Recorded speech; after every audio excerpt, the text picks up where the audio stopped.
آپ نے قائم کر رکھا ہے.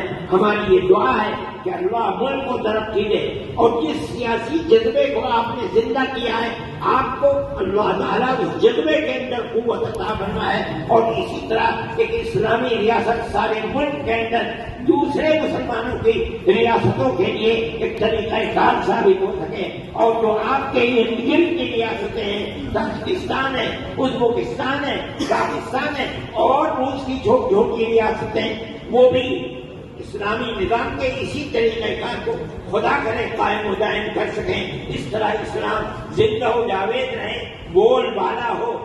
میں انہیں کلمات کے ساتھ آپ کی تشریف آوری کا شکریہ ادا کرتا ہوں. میں یہ سمجھتا ہوں کہ وہ تحریک جو آزادی وطن کی چلی گئی وہ دارالعلوم کی اسی سرزمین سے چلی گئی، افغانستان تک پہنچی، آپ نے اسے اختیار کیا. آج اپنی مادر علمی کے اندر گویا کہ آپ مادر وطن کے اندر بیٹھے ہیں. ہمارے دل اس سے خوش ہیں.